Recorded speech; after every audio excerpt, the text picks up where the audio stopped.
मैं डॉक्टर शंभू शरण Sharma, associate professor, दर्शन शास्त्र विभाग, महिला कॉलेज डालमिया नगर, डेहरी ऑन सोन, आज आप लोगों के बीच बीए पार्ट 3 ऑनर्स के 5th पेपर का एक टॉपिक बतलाने जा रहा हूं, जिसका शीर्षक है ईश्वर के अस्तित्व संबंधी प्रमाण के रूप में विश्व संबंधी युक्ति या cosmological argument for the existence of God. Cosmos शब्द का शाब्दिक अर्थ है संसार तथा विश्व संबंधी युक्ति को विश्व से संबंधित युक्ति के नाम से जाना जाता है, अर्थात विश्व से संबंधित युक्ति ही विश्व संबंधी युक्ति है। संसार के विवेचन में यह युक्ति महत्वपूर्ण है। यह युक्ति ईश्वरीय अस्तित्व को सिद्ध करती है। इस युक्ति का प्रयोग दार्शनिक प्लेटो से लेकर वर्तमान युग के दार्शनिकों ने भी किया है। यह युक्ति मूल रूप से 2 वर्गों में विभक्त है। ये इस प्रकार से हैं: आकस्मिकता पर आधारित युक्ति और दूसरा कार्य कारण युक्ति।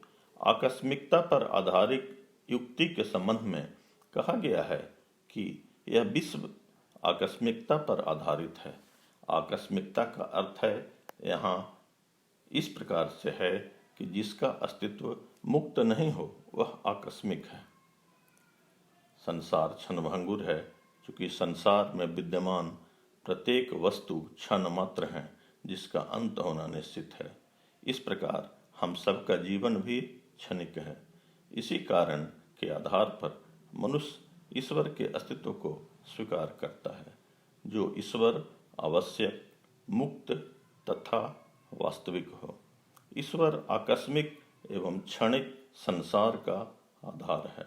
प्रोफेसर केयर्ड के शब्दों में द कंटिंजेंट वर्ल्ड एग्जिस्ट्स और the world of our immediate experience is contingent, therefore also necessary being exists।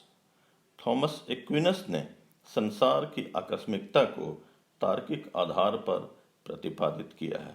उनके अनुसार जब हम संसार का विश्लेषणात्मक रूप में अध्ययन करते हैं, तब उन्हें आकस्मिक रूप में पाते हैं। आकस्मिक वस्तु का तात्पर्य उस वस्तु से है जो इस संसार में क्षण मात्र है और जिसका अस्तित्व स्वतंत्र नहीं है। आकस्मिक वस्तु की उत्पत्ति एक निश्चित समय के लिए होती है और दूसरे ही क्षण नष्ट हो जाता है।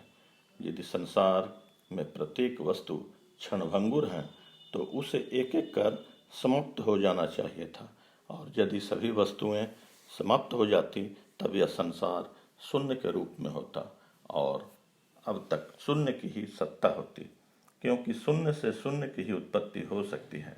लेकिन हम देखते हैं कि कुछ वस्तुओं का अस्तित्व है। इस विषय में एक्विनस ने कहा है कि संसार में कोई ऐसी सत्ता विद्यमान है जो इस आकस्मिक संसार का कारण है और वह स्वतंत्र है, और सब कुछ करने और जानने की शक्ति उसमें है। उसमें वह सभी गुण मौजूद है जो इस संसार का निर्माण करने और उसका अस्तित्व कायम रखने में उपयुक्त है, तथा उस सत्ता को ईश्वर के नाम से जाना जाता है। लाइब्निज ने भी इस युक्ति को स्वीकार किया है। वे कहते हैं कि इस संसार की प्रत्येक वस्तु आकस्मिक है, क्योंकि हम इनके अस्तित्व के बारे में नहीं जान सकते। इस प्रकार संपूर्ण संसार आकस्मिक है और क्षणभंगुर है। इस प्रकार हम कह सकते हैं कि आकस्मिक वस्तुओं का आधार केवल ईश्वर है। अतः हम कह सकते हैं कि यह संसार आकस्मिक है और इस संसार का पर्याय ईश्वर है। विश्व संबंधी युक्ति का दूसरा प्रकार है कार्य कारण युक्ति। इस युक्ति के समर्थकों के अनुसार यह संसार एक कार्य स्वरूप है। कार्य स्वरूप होने के कारण इसका कारण कोई अवश्य होगा। इसका कारण जब हम खोजने लगेंगे तो कारण खोजते खोजते अनावस्था दोष उत्पन्न हो जाएगा। इस प्रकार समस्त कार्यों का एक कारण जो स्वयं अकारण एवं पूर्णतः स्वतंत्र है वह ईश्वर है। प्रोफेसर फ्लिंट के अनुसार जिस वस्तु की शुरुआत होती है उसका कोई कारण अवश्य होता है। बिना कारण के किसी वस्तु का अस्तित्व संभव नहीं है। संसार एक कार्य के समान है जिसका आरंभ हजारों वर्ष पूर्व हुआ है और इसका कारण कोई ससीम नहीं हो सकता है। अतः इसका कारण ईश्वर है जो असीम तथा स्वतंत्र है। इस युक्ति के द्वारा हम ससीम से असीम की ओर, शांत से अनंत की ओर तथा कार्य से कारण की ओर जाते हैं। डेकार्त ने भी विश्व संबंधी युक्ति को स्वीकार किया है। इनके अनुसार जहाँ तक हमारी सृष्टि के विषय में प्रश्न उठता है तब हम विचार करते हैं कि मैं अपनी सृष्टि का सृष्टिकर्ता नहीं हो सकता हूँ। चूँकि यह कहा जाए कि हमारी सृष्टि हमारे माता पिता के द्वारा हुई है, तो यहाँ प्रश्न उठता है कि फिर हमारे माता पिता को उत्पन्न किसने किया, फिर उनके माता पिता, इस प्रकार अनावस्था दोष उत्पन्न हो जाएगा। अतः मेरी और मेरे माता पिता की उत्पत्ति का कारण ईश्वर है। ईश्वर ही जगत का सृष्टि करता है। संसार का निर्माण ईश्वर द्वारा हुआ है। विश्व संबंधी युक्ति को कार्य कारण युक्ति भी कहा जाता है, किंतु सभी कार्य कारण युक्ति को विश्व संबंधी युक्ति नहीं कहा जाता है। इस प्रकार विश्व संबंधी युक्ति विश्व से संबंधित है और यह युक्ति ईश्वर की सत्ता को प्रमाणित करती है। इन सब के बावजूद इस सिद्धांत की बहुत आलोचनाएं हुई हैं, जो हम इस प्रकार देखेंगे। विश्व संबंधी युक्ति इस विश्व को एक कार्य मानकर ईश्वर को उसका आवश्यक कारण के रूप में मान लेती है और इस प्रकार यह युक्ति एक सफल व्याख्या प्रस्तुत करती है। लेकिन इसके बाद भी इस युक्ति को अनेक आलोचनाओं का सामना करना पड़ा है। सर्वप्रथम इस युक्ति के अनुसार यह विश्व एक कार्य है और ईश्वर उसका आवश्यक कारण है। कांट इसका खंडन करता है कि कार्य कारण की भावना तो हमारे व्यवहारिक जगत का संबंध है, यह हमारे बुद्धि का एक विकल्प है। इस बुद्धि के विकल्प को ईश्वर पर लागू करना अनुचित है। कार्य कारण नियम सांसारिक वस्तुओं पर लागू होता है, इसे ईश्वर पर लागू कर उचित प्रतीत नहीं होता। दूसरी आलोचना रसेल ने की है।